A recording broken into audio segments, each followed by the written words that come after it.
Y vamos a hablar un poquito sobre los beneficios de la lealtad.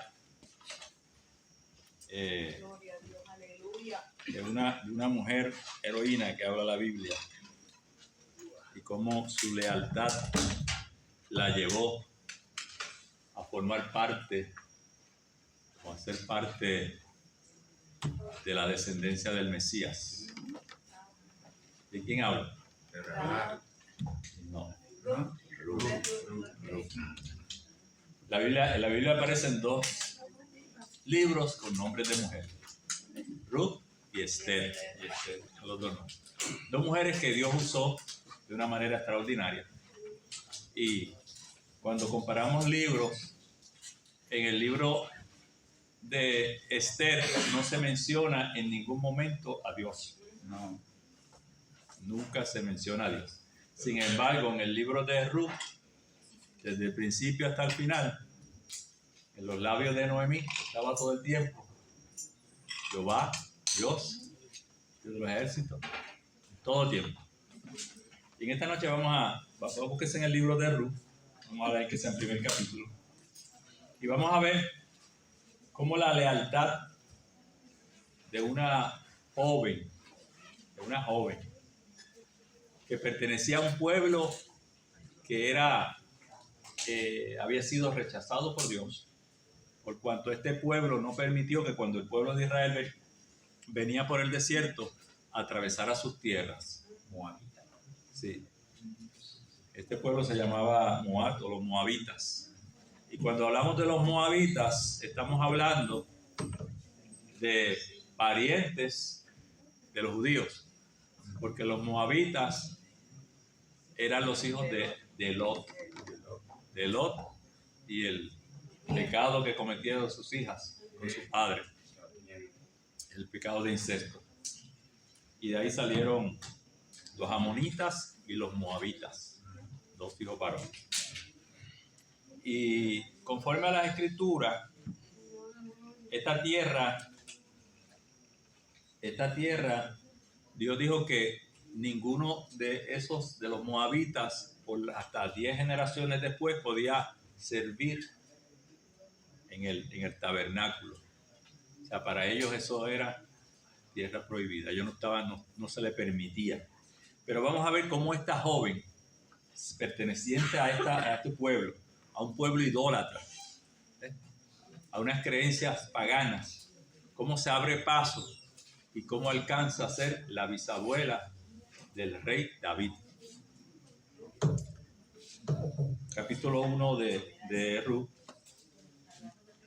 Vamos a buscarlo en Reina Valera 1960. La escritura dice así: a la gloria del Padre, del Hijo y del Espíritu Santo. Amén. Aconteció en los días que gobernaban los jueces, que hubo hambre en la tierra, y un varón de Belén de Judá fue a morar en los campos de Moab, él y su mujer y dos hijos suyos. El nombre de aquel varón era Elimelech, y el de su mujer Noemí. Y los nombres de sus hijos eran Malón y Kelión, efrateos de Belén de Judá. Llegaron pues a los campos de Moab y se quedaron allí.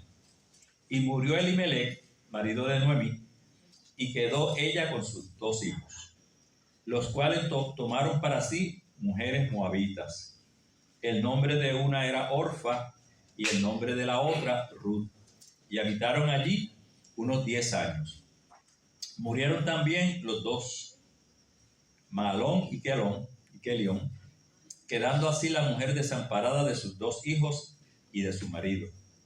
Entonces se levantó con sus nueras y regresó de los campos de Moab, porque oyó en el campo de Moab que Jehová había visitado a su pueblo para darles pan. Salió pues del lugar donde había estado, y con ella sus dos nueras, y comenzaron a caminar para volverse a la tierra de Judá. Y Noemí dijo a sus dos nueras: andad, volveos cada una a la casa de vuestra madre, porque Jehová haga con vosotras misericordia, como la habéis hecho con los muertos y conmigo. Os conceda Jehová que halléis descanso cada una en la casa de su marido. Luego las besó y alzaron su voz y lloraron. Y les dijeron: ciertamente nosotras iremos contigo a tu pueblo.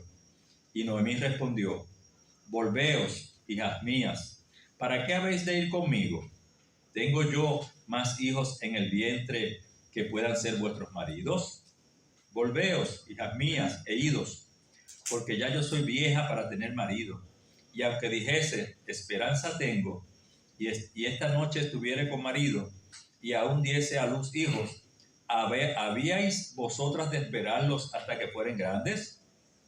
¿Habíais de quedaros sin casar por amor a ellos? No, hijas mías, que mayor amargura tengo yo que vosotras, pues la mano de Jehová ha salido contra mí. Y ellas alzaron otra vez su voz y lloraron. Y Orfa besó a su suegra, mas Ruth se quedó con ella. Y Noemí dijo: he aquí, tu cuñada se ha vuelto a su pueblo y a sus dioses. Vuélvete tú tras ella. Respondió Ruth: no me ruegues que te deje y que me aparte de ti, porque a donde quiera que tú fueres, yo iré, y donde quiera que vivieres, viviré. Tu pueblo será mi pueblo, tu Dios mi Dios. Donde tú murieres, moriré yo, y allí seré sepultada.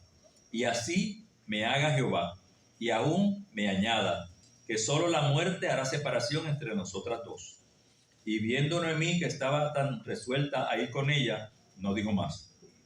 Anduvieron pues ellas dos hasta que llegaron a Belén. Y aconteció que habiendo entrado en Belén, toda la ciudad se conmovió por causa de ellas, y decían: ¿no es esta Noemí? Y ella les respondía: no me llaméis Noemí, sino llamadme Mara, porque en grande amargura me ha puesto el Todopoderoso. Yo me fui llena, pero Jehová me ha vuelto con las manos vacías. ¿Por qué me llamáis Noemí? Ya que Jehová ha dado testimonio contra mí, y el Todopoderoso me ha afligido. Así volvió Noemí, y Ruth la moabita, su nuera, con ella, volvió de los campos de Moab, y llegaron a Belén al comienzo de la siega de la cebada. Amén. Dios les bendiga. Una de las historias más hermosas de las Escrituras es esta historia, la historia de Ruth. E inclusive se ha llegado a decir que es el poema más hermoso que hay en las Escrituras. Se ha usado en forma de poema los versos 6 y los versos 16 y 17, que es cuando Ruth hace la declaración. Se ha llegado a hacer en forma de cántico, se ha llegado a hacer en forma de poema, se han declarado los novios a sus novias, las novias a sus novios. O sea, esto se ha vuelto algo, se dice que es una joya de la literatura, estas expresiones de Ruth. Bien, el autor, no sabemos quién es, del libro de Ruth, se cree que fue Samuel. La evidencia que nos da el escritor es que dice, cuando habla del primer texto, que aconteció que en los días en que gobernaban los jueces, hubo hambre en la tierra. Esta fecha donde gobernaban los jueces, para el año 1350 al 1100 antes de Cristo, eran cuando gobernaban los jueces. ¿Quiénes eran los jueces? Eran hombres de Dios, que estaban dirigidos por Dios, y a través de estas personas, hombres o mujeres, Dios dirigía al pueblo. Pero el pueblo estaba sumido en el caos. Allí había un desbarajuste, todo el mundo hacía lo que le daba la gana, como nosotros decimos acá en el campo. El pecado, la sexualidad, la idolatría, todo estaba descontrolado. Todo estaba descontrolado. Y ustedes saben que cuando el pueblo se aleja de Dios y se aleja de Dios y comienza a hacer lo malo delante de Dios, ¿qué pasa? Juicio llega. Viene juicio de parte de Dios. Viene el juicio de parte de Dios. ¿Por qué? Porque han echado a un lado a Dios para darle gusto a la carne, de estar sin desenfreno, adorando a ídolos, adorando todo lo que cogen. Y entonces Dios le da la espalda al pueblo. Y eso siempre ha sido así. Siempre ha sido así. Siempre será así. Porque si usted rechaza a Dios, pues Dios no tiene ninguna obligación para con usted.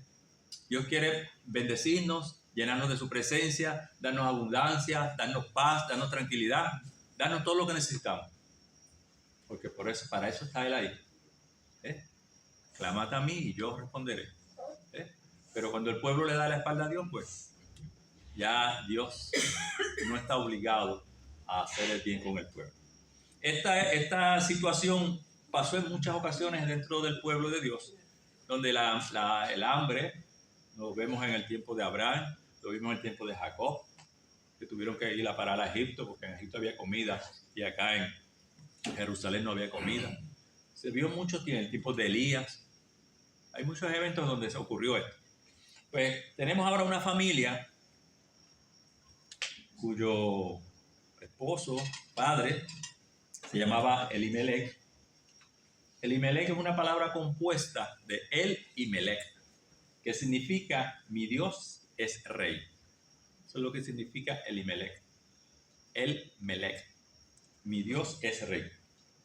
Este Elimelech era un hombre que tenía dinero.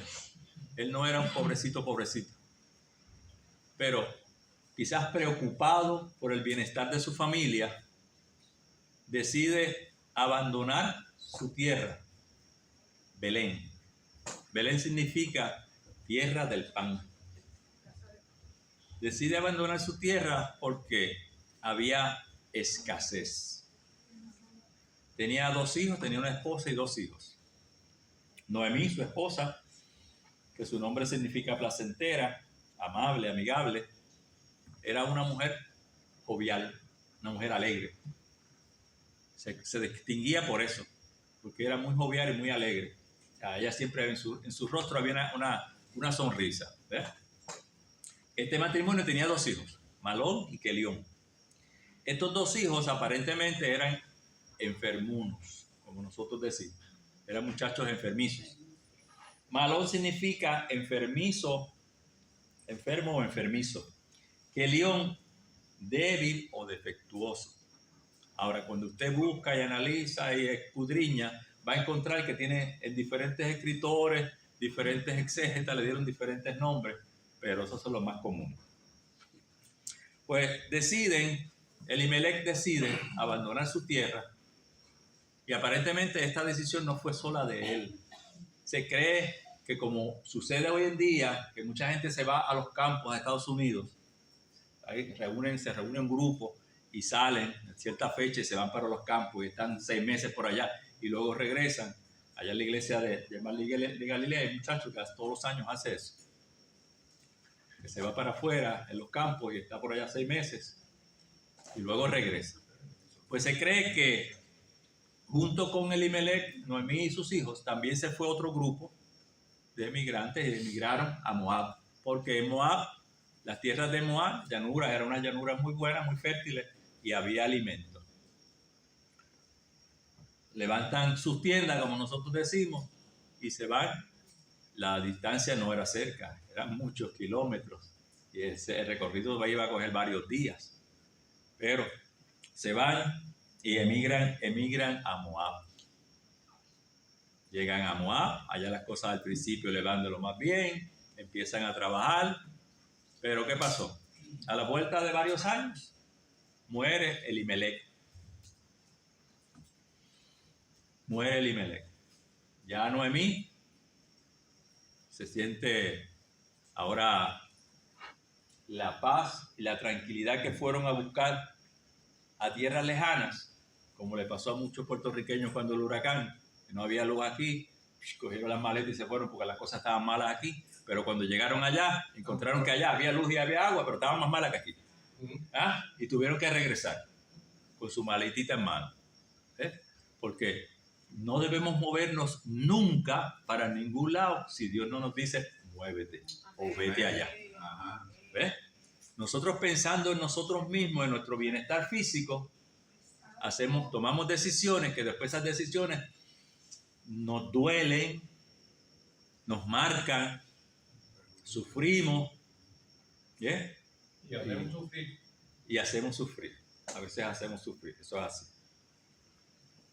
Pues se muere Elimelech. O sea, a veces podríamos tender a juzgar un poco a Elimelech y decir, pero ¿por qué te fuiste de la tierra del pan? ¿Por qué no confiaste en Dios? Pero hay veces que nosotros, viendo la situación de Elimelech y Noemí, pensando que tenían 2 hijos enfermizos y pensando que las cosas estaban difíciles allí, quizás pensando en los niños, pues deciden tomar esta decisión, porque eran jóvenes. Deciden tomar la decisión. O sea, que no podemos juzgarlo tampoco, ¿ves? No sabemos realmente qué realmente lo movió, si era la necesidad de abundancia, porque según los exegetas, pues él no era de los pobres. Él tenía su casa y tenía sus propiedades. Luego, cuando usted sigue leyendo el libro, usted va a ver que él tenía propiedades, terrenos. Y que entonces, no me quiero adelantar, pero se ve que él era pudiente, tenía. Por eso puede moverse allá con su familia, establecerse allá y empezar a trabajar allá. Pero Noemí ni él esperaban que la muerte los sorprendiera. Les sorprende la muerte. Ahora Noemí se queda sola, con 2 muchachos enfermizos. ¿Qué hago yo ahora? Se me murió mi esposo y ahora he quedado sola con 2 muchachos que son débiles, flacuchos, enfermizos. Pues estos muchachos parece que ya habían transcurrido el tiempo, se enamoraron de mujeres moabitas y se casaron. La tradición o la costumbre hebrea era que los judíos no se podían casar con ninguna mujer de ninguna otra nacionalidad extranjera. Eso era un yugo desigual, eso estaba prohibido dentro del pueblo de Israel. Y vemos que estos jóvenes se casan con estas jóvenes moabitas. Gente, como les dije al principio, un pueblo que era rechazado por Dios. Porque se fue en contra del pueblo de Dios cuando el pueblo de Dios necesitaban de ellos. Inclusive contrataron a Balaam, un profeta, para que maldijese al pueblo. Y aquel hombre, Dios aquella maldición la convirtió en bendición.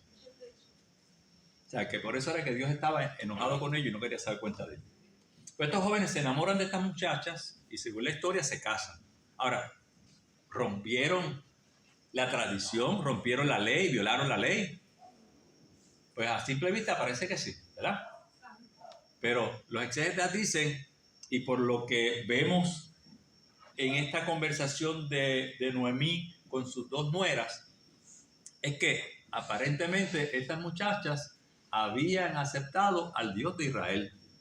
Noemí se había encargado de, cuando eran novia de los muchachos, presentarles y enseñarles que en Israel había un Dios, aunque ellas no lo podían percibir. ¿Por qué? Porque el Dios de los israelitas era invisible. Ellas estaban acostumbradas a adorar un Dios de yeso, de oro, de plata, un Dios que ellas podían ver, una estatua. El Dios de Israel era invisible. Pero Noemí se encargó de predicarles y enseñarles que los israelitas servían a un Dios vivo, que no servían a un muñeco. Por eso vemos que Noemí, aunque está en tierra extraña, lo vemos clamando a Dios. Inclusive, cuando Noemí sale, porque al pasar del tiempo habían transcurrido 10 años, porque después que muere Elimelech, se casaron los muchachos y los muchachos murieron también los 2. Y ahora Noemí se quedó desolada. Ahora sí, vine con las manos llenas y ahora voy con el corazón roto y con las manos vacías, sin esposo y sin hijos. Con 2 nueras. 2 nueras. ¿Qué representaban aquellas 2 nueras? 2 cargas. 2 cargas. 2 responsabilidades más para ella. Toda su vida se había encargado de cuidar a sus hijos enfermizos y ahora 2 mujeres viudas al lado de ellas que ella tenía que ahora cuidar y atender. Una mujer mayor ya anciana con 2 muchachas jóvenes, porque estas muchachas no pasaban por si acaso 25 años. Eran jóvenes, jovencitas. Por eso es que cuando Noemí está en los campos de Moab y escucha que empiezan los comentarios en el campo, en el trabajo, que Jehová había bendecido a su pueblo y había dado pan a su pueblo. Mira, que ya Jehová le dio pan, ahora en Belén hay pan en abundancia. Ya parece que el año anterior había habido una buena cosecha y la cosecha que se esperaba, pues vislumbraba ser grande. O sea, y esto era motivo de gozo. Esto era motivo de gozo para los israelitas, pero se comentaba allá la distancia que el pueblo de Israel, Dios lo estaba bendiciendo. Dios estaba bendiciendo a su pueblo. Parece que ya el pueblo, pues, ¿sabe qué? Cuando nos azotan, pues nos duele, ¿verdad? Pero ¿qué pasa? La Biblia nos enseña a nosotros que Dios, como cualquier otro padre que ama a sus hijos, los castiga. ¿Por qué? Porque Dios quiere que nosotros andemos derechitos. O sea, nos corrige. Salomón decía que la vara a tiempo no hacía daño. El varillazo a tiempo, yo me acuerdo de mucho que yo llevé cuando era muchacho. Las varas de guayaba y las de cadillo. Aquellos picaban. Pero una buena vara a tiempo, una buena nargá, un buen cojeazo, que ahora nos acusan, no, que son maltratos. Pero en mi tiempo nos dieron. Y nosotros somos hoy gente de valor y de respeto porque aprendimos con la vara. La vara nos enseñó. La vara nos enseñó. Yo me acuerdo que yo no podía llegar a mi casa ni siquiera ni con un huevo que me encontrara en el patio, por allí en el pasto. Mi mamá me echaba una pelea y me hacía volver y coger el huevo y llevarlo donde mismo lo había cogido. Si no, tenía que darle 1000 excusas y 1000 razones de dónde yo lo había sacado, si lo había comprado, si me lo habían dado. Con lágrimas decirle que había hecho para poderme quedar con él. Porque no se permitía nada fuera de orden. Todo era, y cuando usted le hablaban, usted tenía que bajar su cabeza y bajar su cabeza, porque si usted se ponía alerta, le mandaban su galleta ahí mismo. Allí no había contemplaciones. No había contemplaciones. Y Dios hace eso con su pueblo. Te portas mal, te tengo que azotar para que te corrijas y te endereces. Pues parece que el pueblo de Israel, Belén, se había cansado ya de hacer y deshacer, porque cuando Dios los castiga, entonces caen en tiempo, caen en sí, y entonces vienen a Jehová. Y Jehová, como es tan bueno y tan misericordioso, rápido los perdona, ¿verdad? Y rápido le da lo que ellos necesitan. Pues en los campos de Moab se escuchó que ya en Belén había pan, que las cosas estaban buenas ya. Noemí dijo, yo aquí no estoy haciendo nada, si en mi tierra ya hay pan suficiente, yo aquí estoy sola, viuda, con 2 muchachas jóvenes viudas también, aquí yo no tengo nada que buscar, así que muchachas, vámonos. Pero en el camino, ¿qué pasa? Noemí cambia de idea. Pensando en sus nueras y en el bienestar de ellas, cambia de opinión. Son extranjeras, no van a ser bien recibidas dentro de mi pueblo, por ser extranjeras, por venir de un país pagano, no las van a querer, o sea, las van a rechazar. O sea, Noemí vio, o se adelantó a los acontecimientos, viendo que aquellas 2 jóvenes iban a sufrir en su tierra por cuanto no eran de su tierra, por cuanto provenían de un país pagano que el pueblo de Israel no tenía muchas relaciones con él y no quería mucho trato con ellos. Entonces Noemí decide convencer a sus dos nueras de que se regresen a casa de su madre, de que se regresen a su casa, a su pueblo, a sus dioses. Le dice la casa de sus madres porque en aquella época los orientales, las esposas no vivían juntas con los esposos, vivían aparte, y las mujeres vivían con la madre y los hijos varones vivían con su padre. Por eso le dice regresen a casa de su madre. Ella le echa la bendición y ora a Dios para que Dios bendiga a estas jóvenes, le dé tranquilidad, le dé paz y consigan un buen marido y puedan ser felices, porque ellas habían sido muy buenas con Noemí, muy buenas con los maridos que habían muerto, o sea, y habían sido misericordiosas con ellos y muy buenas. O sea, y ellas se acogieron tanto a Noemí que, a diferencia de las nueras hoy en día, que no quieren saber de las suegras, y las suegras son sus enemigas, aquellas jóvenes llegaron a amar a Noemí como si fuera su propia madre. O sea, porque Noemí era una excelente suegra. Se dio a amar, se dejó amar por ellas, le brindó amistad, le brindó cariño, le brindó atenciones, las educó, le habló y le enseñó a conocer al Dios de Israel. Por eso ellas estaban dispuestas a vivir con ella a Israel. Nosotros queremos ir contigo, a tu pueblo. Queremos vivir contigo. Pero a insistencia de ellas, Orfa era que te lo vea. Orfa. A insistencia de ellas, Orfa decide regresar a su tierra. Entonces, por dos ocasiones ellas abrazan a Noemí, lloran, gritan, porque ellas no querían dejarla. Una primera ocasión y esta segunda ocasión vuelven a hacer lo mismo otra vez. Besan a Noemí y lloran y gritan. Pero Orfa decide regresar. ¿Por qué lo hizo? ¿Por la insistencia de Noemí? No lo sabemos.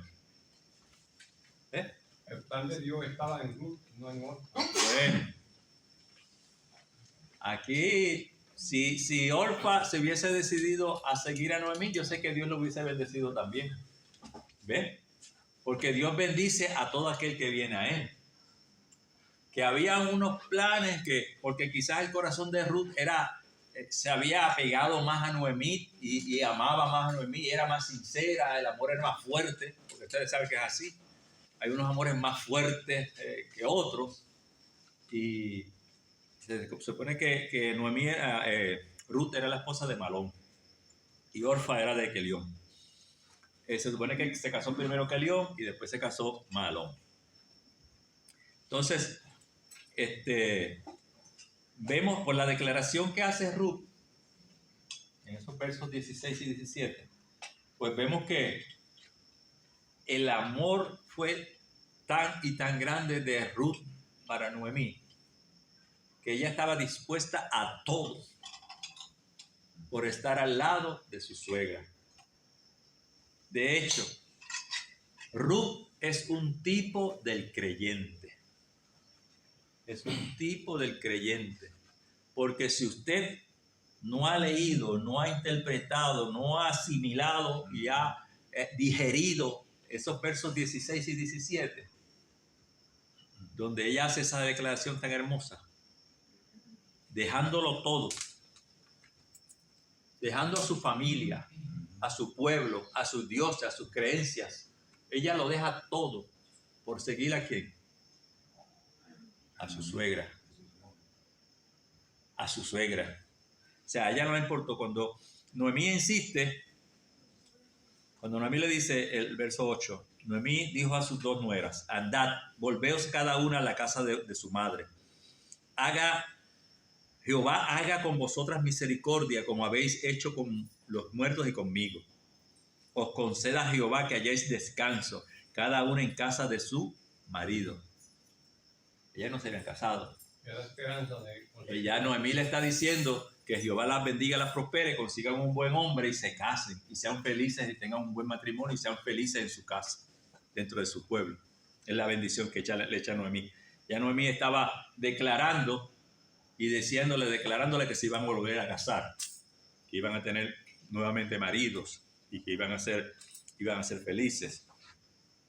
Y le dijeron, ciertamente nosotras iremos contigo a tu pueblo. Noemí respondió, volveos, hijas mías. ¿Para qué? Pues ahí Noemí entonces empieza a dar los detalles. ¿Para qué van a ir conmigo? Ya yo no tengo más hijos. ¿Por qué? Porque la ley establecía que si un hombre, un hijo, se casaba con una mujer y no tenía descendencia, él moría, el hermano tenía que casarse con ella. Y es el caso de Judá.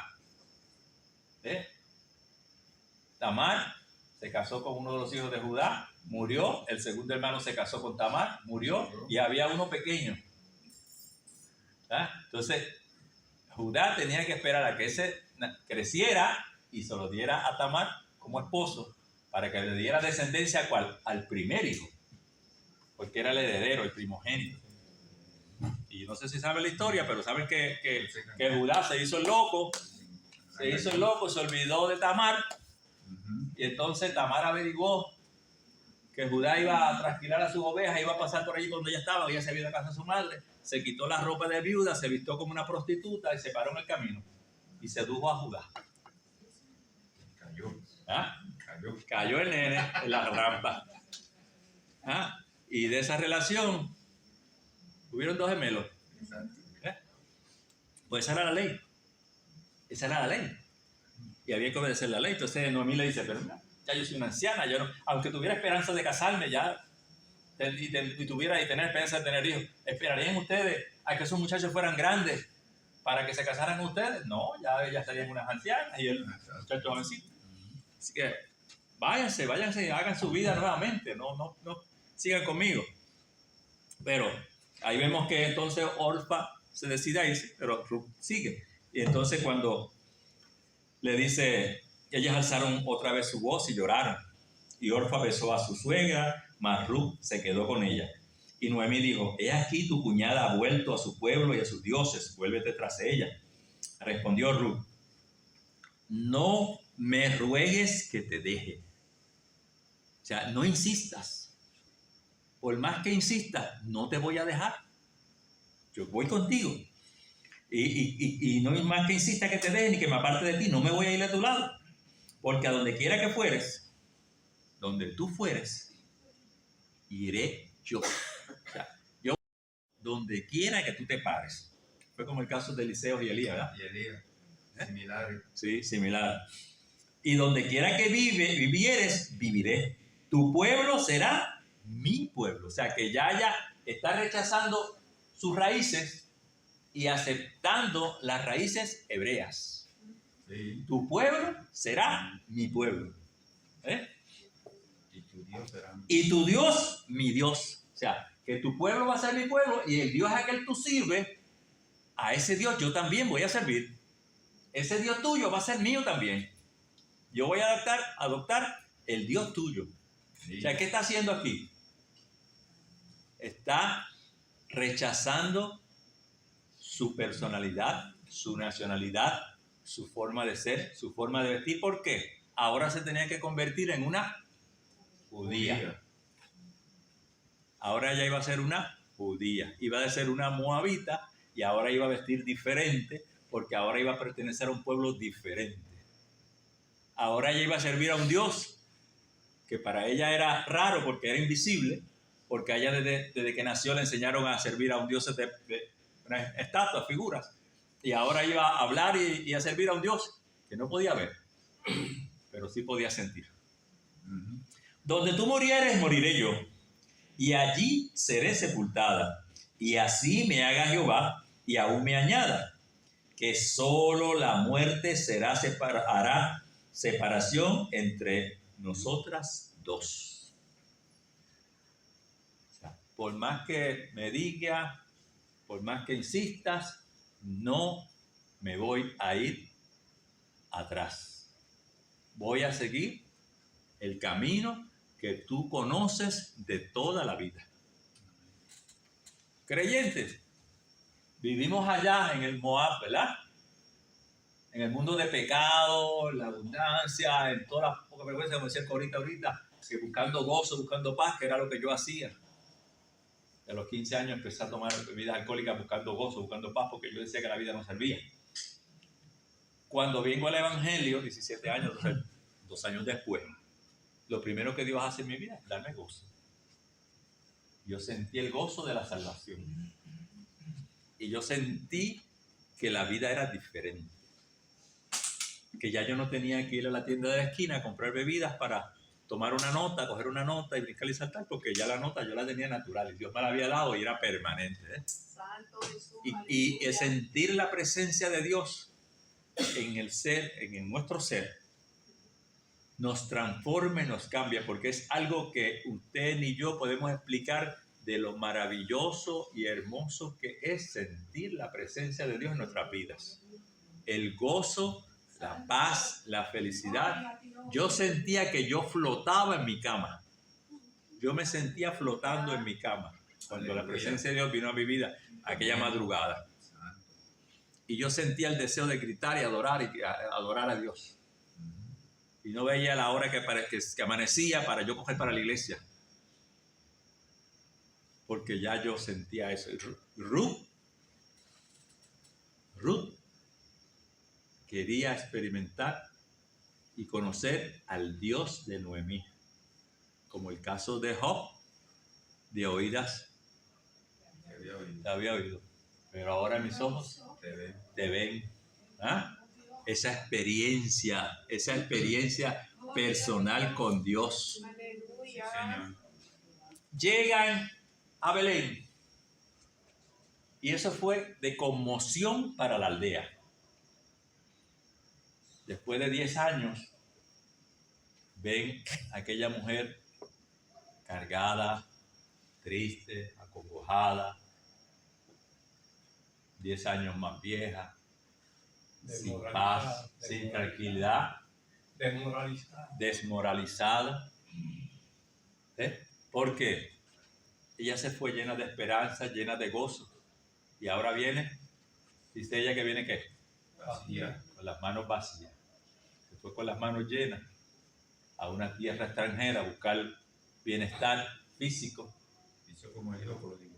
Eso es como el hijo pródigo. Se fue con las manos llenas. Y ahora llega a su tierra sola, con una nuera extranjera, y todo el mundo se conmovió en la aldea y todo el mundo empezó a decir, ese es Noemí, mira, llegó Noemí, mira. No me digas Noemí, que era placentera, alegre, feliz, risueña, jovial. Ya aquella mujer había desaparecido. Ahora llámeme Mara, porque vivo en amargura, estoy amarga. Y toda la culpa, ¿quién se la echó? Adiós. Qué mal agradecidos somos, ¿verdad? Adiós. Nosotros le echamos siempre la culpa de nuestros males a Dios. Ahora, ¿Dios nos mandó para allá? No. ¿Ah? No sabemos.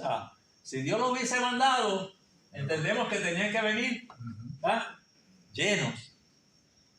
Pero a veces que nosotros pensamos que al lado allá de la verja hay hierba fresca, hay hierba verde. La mía está seca, aquí no hay nada que comer. Déjame irme a brincar allá. Y cuando brincamos allá hay un montón de jefes y todo que tienen que la hierba la viene controlada y no hay para nadie allá. Pero no me llamen Noemí, llámeme Mara, porque el Señor me ha pasado cuenta, me ha pasado revista y me ha quitado. O sea, le echó las culpas a Dios de su desgracia. Pero Dios no tiene la desgracia de mis malas acciones. Dios no tiene la culpa de mis malas acciones. Yo tengo que hacerme responsable por mis malas acciones. Y yo tengo que cargar con mi culpa. Pero Dios no la había abandonado. Y Dios no abandona a nadie. ¿La qué? A pesar de que nosotros estemos allá y estemos en pecado y todo, siempre Dios está pendiente a nosotros. Y si hemos tenido una experiencia genuina con Dios, aunque estemos fuera de la congregación, que no nos estemos congregando, ese temor de Dios está ahí. Aunque no nos estemos congregando, no estamos viniendo a la casa a buscar a Dios. Y sí, se lo digo por experiencia propia. Yo tuve muchos años apartado. Y uno teme, porque uno sabe cuando uno está haciendo las cosas mal. Y uno tiene miedo. Y no hace ciertas cosas que hacen los demás porque uno sabe. El detalle de esto es que Ruth se establece nuevamente en Belén, se establece Noemí, se establece con su nuera. Y al otro día Ruth le dice: suegra, permíteme ir al campo a recoger espigas. Llegaron con las manos vacías, y vacías literalmente.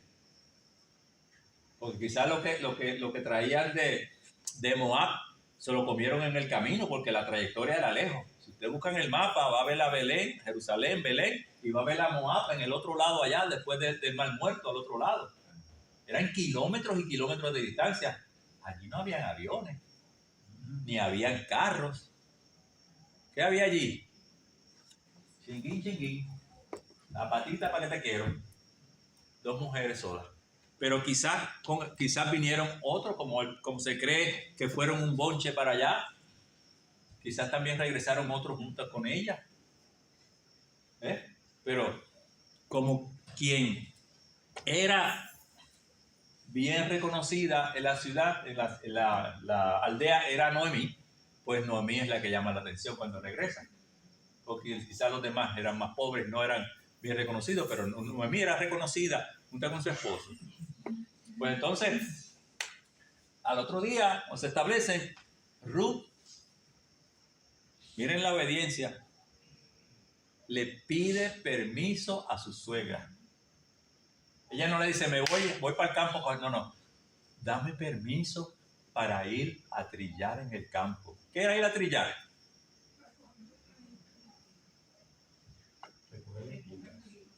A recoger espigas de cebada. Era el primero la cosecha de cebada. Cuando los segadores van cortando, habían otras mujeres que iban empacando, amarrando en mazo, ¿verdad? Pues se caían, ciertas espigas se caían, y la ley establecía, Dios proveyendo para los pobres, la ley establecía que el dueño del campo no podía cegar al mínimo el campo. Inclusive tenía que dejar ciertas áreas para los pobres. No podía cegar hasta la última esquina. La espiga que caía al piso hay que dejarla. Y la espiga que se caía, que se salía del mazo, había que dejarla para los pobres. Entonces los pobres iban detrás de los segadores recogiendo toda aquella espiga que se quedaba atrás. Las migajas. Las migajitas, las espiguitas. Iba a estar todo el día. Entonces Noemí le da permiso: sí, hija, vete. Ten mucho cuidadito y vete. Vete por ahí al campo. ¿Qué pasa? Llega Ruth a un campo. Miren, la obediencia. Pide permiso al capataz del campo. ¿Había necesidad de pedir permiso? No. ¿Por qué? Porque esa era la ley. La ley establecía que todos los pobres podían ir a recoger las espigas de allí. Esa era la ley. Ella va y habla con el capataz encargado del campo y le pide permiso para recoger espigas. Y él tiene que darle permiso porque eso está dentro de la ley. O sea, ahí es sí o sí. Sí o sí. Da la casualidad, pero no hay casualidad en Dios. En Dios no hay casualidades, que el campo donde fue Ruth a recoger espigas, a espigar, era de un señor llamado Boaz, que era pariente de Elimelech, era sobrino de Elimelech. Entonces Boaz, dueño de la hacienda, del campo, pues va a dar revista, a pasar ¿Cómo están los trabajadores? ¿Cómo están trabajando? Y cuando llega allí, ve a una muchacha que es extraña, que no es de las que él conocía, ni era empleada de él, ni las muchachas del campo que él conocía. Y va donde el capataz y dice, mira, esa muchacha que está allí, ¿quién es? Ah, esa es la muevita que vino con, esa es la extranjera que vino con Ruth, en un son de desprecio. Esa es la extranjera que vino con Ruth, la moabita. Le dice. Entonces Ruth Boaz va donde ella, se acerca a ella. ¿Y qué hace? La alaba. Porque Boaz sabía, le dice a Boaz, le dice, tú eres una mujer virtuosa. Todos sabemos cómo has cuidado y protegido de tu suegra. Y todas las cosas que has hecho a favor de tu suegra. Miren, o sea, vos sabías que aquella joven era una mujer virtuosa, se había ganado el título de una mujer virtuosa. Y le ofrece comida, le ofrece agua, le dice, mira, allí está la tienda, vete allí, descansa, come. Y no te mudes del campo. Y entonces le da instrucciones para que siga en el campo de él, le siga explicando, mira las jóvenes que están en mi campo, todas las mañanas, míralas, ve para dónde cogen y ve tras ellas, y no te vayas de mi campo. Y le da instrucciones a sus empleados que nadie la moleste. Y le dice a los segadores que dejen caer semillas, sin que ella se dé cuenta, dejen caer semillas adicionales, déjenlas caer. O sea, supla, dejen caer a propósito, sin que ella se dé cuenta para que ella la recoja. Y nadie la moleste. Nadie se atreva a molestarla. Estuvo todo el día trabajando sin parar. El mismo capataz le dice, mira, desde que llegó está trabajando y solamente paró un momento para tomar agua y no ha dejado de descansar. Y a la hora del almuerzo, entonces la llevó a la tienda y le dio comida. ¿Qué hizo? Se sació, pero la que le sobró, ¿qué hizo? La guardó. ¿Para quién? Para su suegra. Miren qué amor, qué fidelidad. ¿Ah? Qué amor y qué fidelidad. Y después de las 6 de la tarde, porque tuvo todo el día recogiendo espigas, con sus manos sacó el grano de las espigas y lo echó en su manta. No es como una manta, es un manto. Una manta. Y la echó ahí, y cuando fue a donde Ruth, ya casi de noche, donde Noemí, y le preguntan, Noemí se quedó sorprendida del montón de cebada que recogió en todo el día. Recogió cebada prácticamente para una semana, para comer ellas dos una semana, en un solo día. Y cuando inmediatamente que llegó, rápido sacó los granos tostados y el pan que le había sobrado, toma para ti, para que tú comas. Porque no había nada que comer. ¿Ah? Miren qué amor y qué fidelidad. Y así hizo hasta que se terminó toda la cosecha de cebada, las cosechas de trigo. Entonces, Noemí, miren cómo Dios premia las cosas. Noemí le dice, yo tengo que velar por ti y yo tengo que conseguirte para ti casa. Porque ¿qué pasaba? Noemí tenía una propiedad y tenía una casa cuando se fue para allá. Pero eso ella no lo heredaba. No es como en el caso de nosotros, que se muere el esposo y la esposa se queda con las propiedades. En aquel entonces no era así. Se moría el esposo y si no habían hijos, ¿a quién le tocaba la propiedad? Al pariente varón más cercano. Al pariente varón más cercano. O sea que Noemí quedaba, como nosotros decimos acá, en las tablas. Desahuciada. Sin nada, desahuciada. Y una vieja ya no tenía fuerza para irse a trabajar ni nada, imagínense. Pues entonces, Noemí le dice a Ruth, yo tengo que buscarte casa y dejarte casa para ti. Y cuando ella le dice eso, ¿qué le está diciendo? Te tengo que buscar esposo. Y te tengo que dejar bien establecida. cuando yo muera, tú no pases necesidades. Entonces le dice, mira, ese dueño del campo, vos, es pariente nuestro, pariente de mi marido, de Elimelech. Y le dice a Ruth, vete, báñate, perfúmate, ponte el traje más lindo, porque vamos a hacer un plan, vamos a coordinar un plan, una traje, ¿verdad? Entonces, esa noche, Boz iba a estar, era como una montaña que subía, porque a la cebada había que cogerlo y aventarlo. Aventarlo era tirarlo al aire para que el viento se llevara la paja y la semilla cayera en el otro lado. Nosotros en el café se hace así, ¿verdad, hermano Emilio? Llaman ventear. Se ventearla. Acá se le llama ventearlo. Pues se ubicaba en un sitio alto, ¿por qué? Porque había más viento.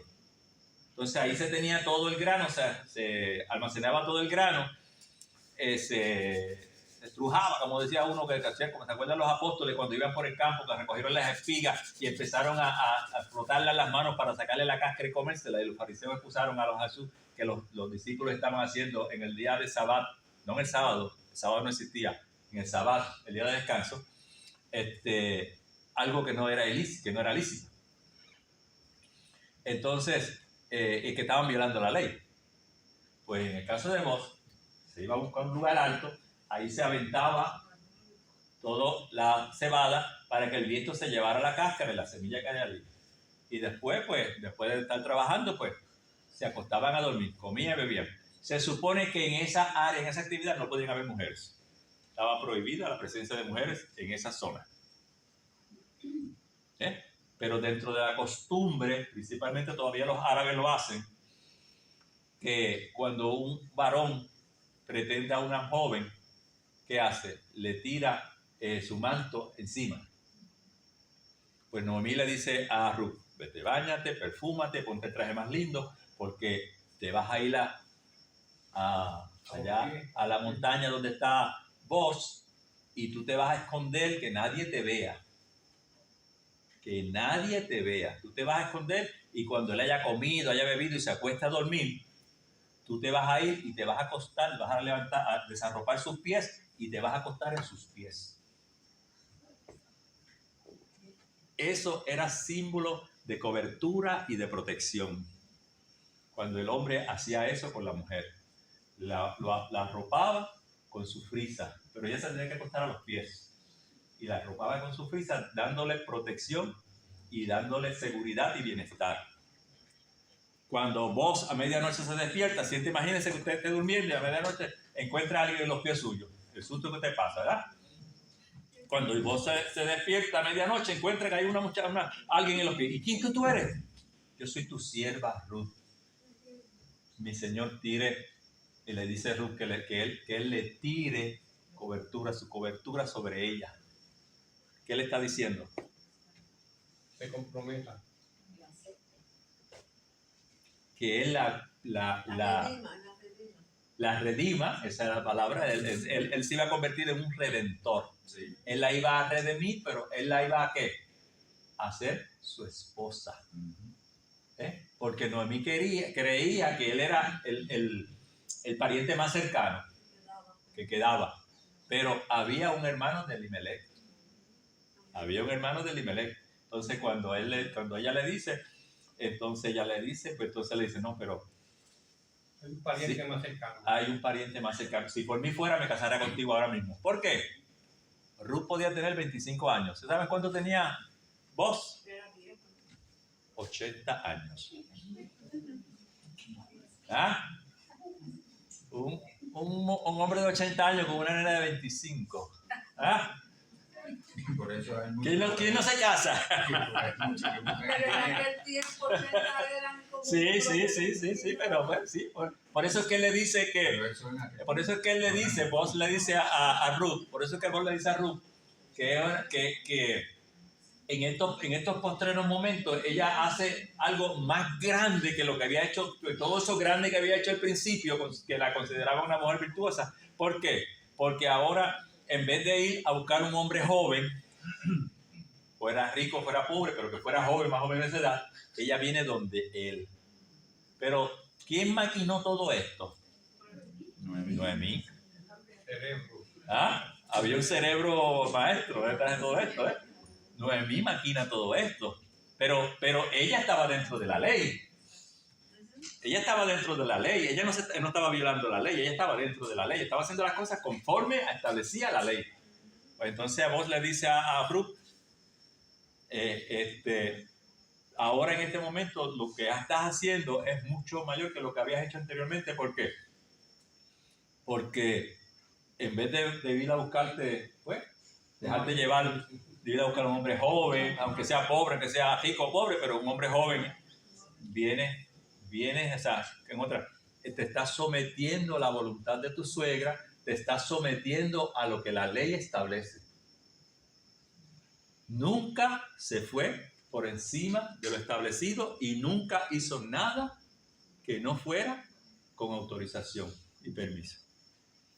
Entonces vos le dices, mira, hay un pariente más cercano que yo. Y yo voy a hablar con él mañana mismo. Le dice, acuéstate ahí, duerme tranquila, pero nadie debe saber que tú estuviste aquí. Y Ruth se levantó todavía de madrugada. Entonces vos le dijo, tiende tu manto, le echó, creo que eran alrededor de 25 cuartos de cebada. Y se la acomodó y se la enganchó en las espaldas. Y Ruth se fue para casa de su suegra. Entonces vos cuando se levanta en la mañana al otro día, lo primero que hace es que va a la ciudad, a la puerta de la ciudad, donde se reunían todos los líderes, los ancianos del pueblo y todo el mundo, y llama a 10 de los líderes del pueblo y le dice, vengan acá, que tengo que consultar con ustedes algo. Y le pone al tanto de todo lo que estaba pasando y con Noemí y la propiedad de Noemí.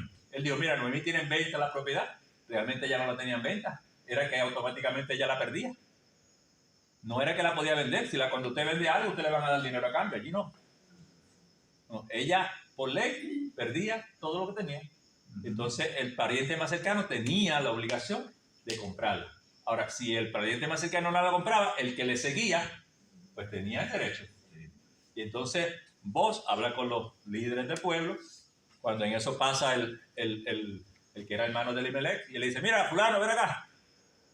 Mira, Noemí está vendiendo la tierra, ¿tú se la vas a comprar? Sí, yo se la voy a comprar. Pero sabes que una vez le compres la propiedad, te tienes que casar con Ruth, la moabita, y darle prole para que esa propiedad venga a pasar a ser propiedad del que murió. Sí. Y siempre siga dentro de la familia. Porque eso era lo que se quería con esta ley. Que las propiedades no pasaran a extranjeros, a gente que viniera de fuera, como pasa ahora. A veces tenemos al lado viviendo uno que no es de todo aquello. Los gringos ya quedan con Puerto Rico. Gringos y no gringos. Se han quedado con muchas propiedades. ¿Ves? Pues, Dios estableció esto para que el pueblo siempre fuera, ¿qué? Todo fuera del pueblo. Todo es fuera del pueblo.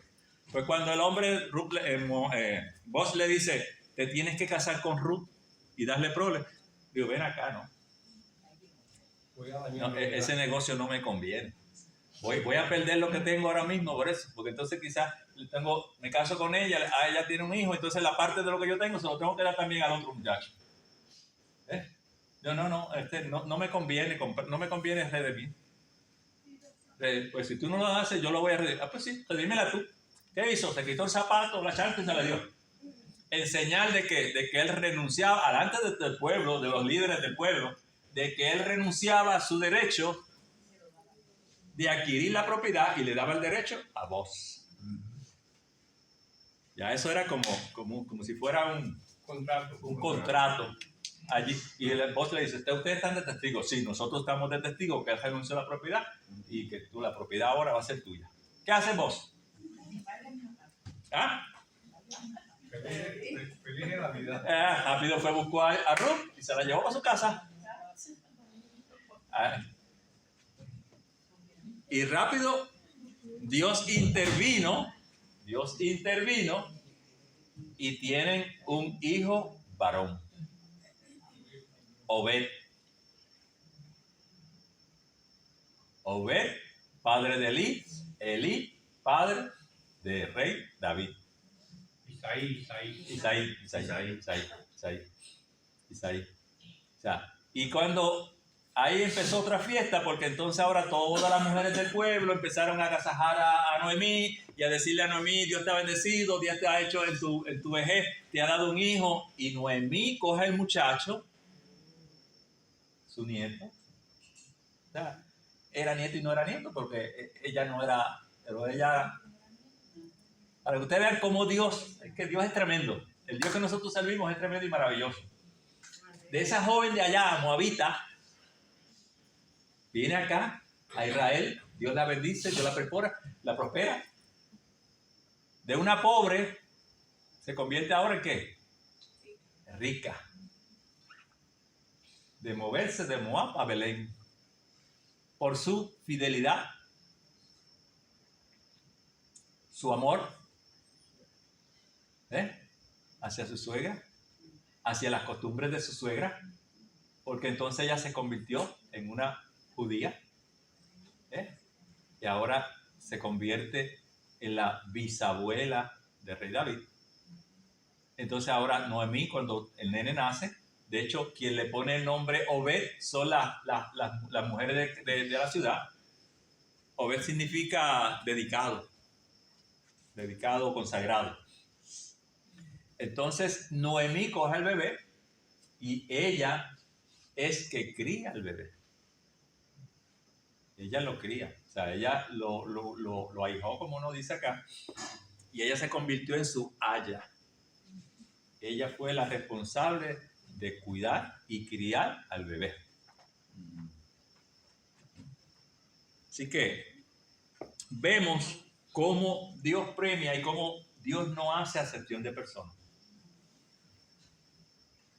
El que viene a mí, yo no le echo fuera.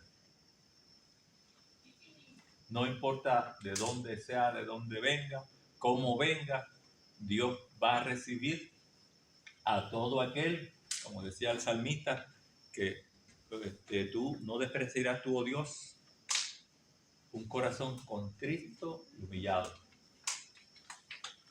Una joven que pertenecía a otra nacionalidad, que era pagana, se convierte en parte de la descendencia del Mesías. ¿Ah? Viene a ser parte de la descendencia del Mesías. Y parte directa prácticamente de la bisabuela del rey David y de la tribu de Judá, que es donde viene Jesús. Y cuando usted busca la genealogía, creo que es de Lucas, que le da la genealogía de María, ¿a dónde la lleva? Al rey David. Y la de José, Mateo, por otro lado, también el rey David. Así que Dios premia la fidelidad. Dios premia la obediencia. Así que no importa las circunstancias por las que atravesemos, como el caso de Noemí, lo perdió todo, regresó vacía, regresó amarga, pero Dios la compensó, porque ella siempre tuvo a Dios en sus labios, siempre estuvo clamando a Dios y siempre confió en Dios. Allá se fue a tierras extrañas, pero allá siempre llevaba a Dios con ella y siempre estaba orando y pidiéndole a Dios. Mientras nosotros nos mantengamos fieles a Dios y obedientes a Él, aunque pasemos por el crisol, aunque pasamos, como dice por ahí, por el Guayacán, aunque las cosas se fueran difíciles, Dios siempre va a estar a nuestro lado. El final va a ser el mejor. Sí, porque la obediencia de Ruth trajo consecuencias como futuras y eternas. Nuestra obediencia trae consecuencias positivas hoy, mañana y después, y en el futuro. Hay que pelear, hay que batallar, hay que llorar, hay que gemir. El reino de los cielos se hace fuerte, pero solo los valientes lo arrebatan. Hay que ser valientes. No nos podemos echar a llorar ni nos podemos tirar ahí en una esquina, amedrentarnos. No podemos dejar que la amargura y que la depresión nos controlen y nos dominen. El Dios de nosotros tiene control y dominio de todas las cosas. Dios les bendiga, Dios les cuide y adelante en eso.